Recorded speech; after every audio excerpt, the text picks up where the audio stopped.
Hello all. ఈరోజు నేను మే 17థ్‌న చేసిన టెంపుల్ రన్ చెప్తాను. టెంపుల్ రన్ అంటే అది గేమ్ గాదండి.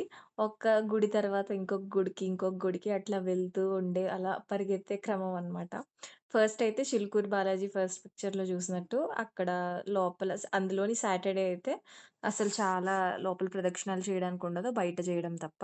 ఇదైతే కమల్ధామం.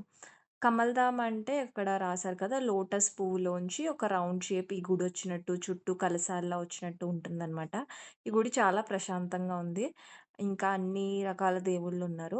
ముఖ్యంగా మధ్యలో ఎవరైతే శివలింగం ఉంటుందో, అక్కడ పూజారి గారు కూడా మనకి ఒక పక్కన డ్రమ్‌లా ఉండి, అందులోంచి వాటర్ మనమే తీసి, మనమే ఆ లింగం పైన పోసే ఫెసిలిటీ అయితే ఇస్తారు.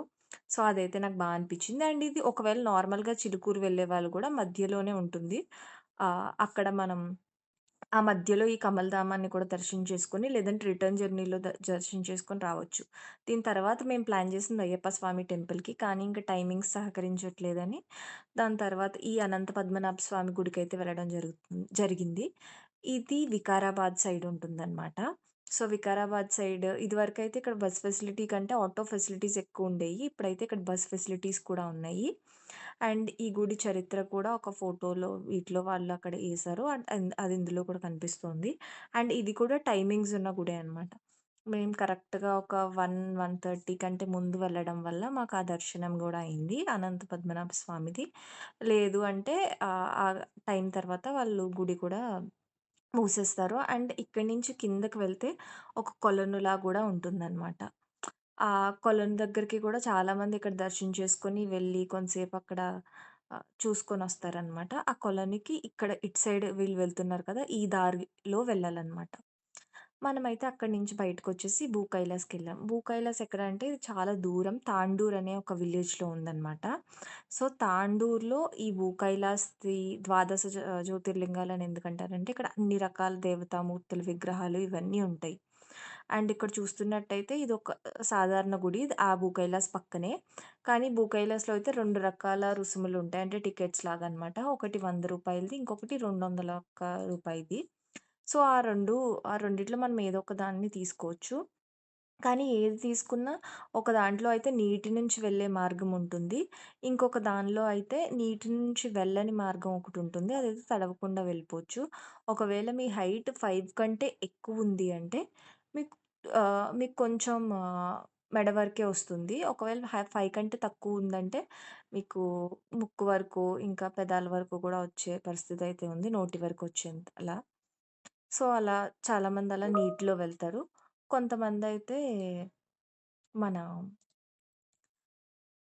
నీటి ద్వారం కాకుండా ఇటు సైడ్ ద్వారం నుంచి తొందరగా వెళ్లి దర్శనం చేసుకొనొచ్చేస్తారు. ఎందుకంటే లాస్ట్‌కి ఆ శివుడి రూపం అయితే అక్కడే ఉంటుంది. అండ్ ఇది అదే గుడిలో ఆ పక్కన ఈ విగ్రహమూర్తులన్నీ కనిపిస్తాయి. అక్కడ అన్నదానం ఇవన్నీ గూడా ఉంటాయి. కాకపోతే నాకు ఇక్కడ ఏవి ఉన్నా అంత నాకు ఇది లోపలికి వెళ్ళే దారే అన్నమాట. ఈ మాత దుర్గాలు వీళ్ళ అన్ని రూపాలు. ఇది కాకుండా ఒక శివలింగం ఇదంతా ఉంటుంది. నాకైతే అక్కడ ఫెసిలిటీస్ అంత మంచిగా ఏం లేవన్ అంటే మెయింటెనెన్స్ అనేది అంత హైజీనిక్‌గా అయితే అనిపియలేదు.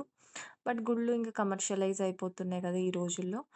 చాలా వరకు ఇవి కూడా వాళ్ళు చేస్తున్నారు కాబట్టి, సర్లే ఇన్ని విగ్రహమూర్తుల దర్శనం ఒక చోట జరిగింది కాబట్టి పర్వాలేదు అనుకోని, ఇంకిక్కడి నుంచి మేము బయలుదేరిందయితే స్టాట్యూ ఆఫ్ ఈక్వాలిటీ ముచ్చింతలు ఉంటుంది కదా! సో, అక్కడికి వెళ్ళామంట. అంటే పొద్దున్న 6:30 టైం 7కి అట్లా బయలుదేరామనుకోండి. ఇంటికొచ్చేటప్పటికి ఒక 9 అయితే దాటిందనమాట. సో, ఈ భూ కైలాస్ నుంచి అట్లా ముచ్చింతల్ వెళ్ళిపోయాము. కార్ తీసుకుంటే మీకు చాలా ఈజీ అయిపోతుంది. ఆ దర్శనాలకి వీటికి అన్నిటికి. ముచ్చింతల్లో కూడా ఏంటంటే మనకి రూ. 250 అండ్ అక్కడ మీరు ఇవన్నీ డిపాజిట్ చేసేయాలనమాట. ఏవి మన ఫోన్స్ గానీ, ఇవి అన్నీ డిపాజిట్ చేసేసి వెళ్ళాలి. మీరు ఈ ఫోటోగ్రఫీ, వీడియోగ్రఫీ కూడా బయటే అలౌడ్. లోపలైతే అలౌడ్ లేదు. అండ్ రూ. 250 అనేది మినిమమ్ టికెట్. ఇంక అక్కడ నార్మల్ దర్శనాలు అవి ఏమి ఉండవు. ఇందులో నాకు నచ్చింది ఏంటి అంటే, ఈ రామానుజన్ నేను ఆల్రెడీ చూసాను.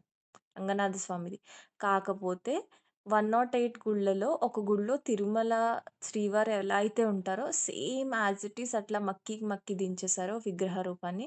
అలా కాకుండా మిగిలిన 107 విగ్రహాలు కూడా బానే ఉన్నప్పటికీ నాకైతే అది మనకి తిరుపతి అంటే ఒక ఎమోషన్ ఉంటుంది కదా! సో, అది చూసినట్టు అనిపించి చాలా దివ్యంగా, తేజోమయంగా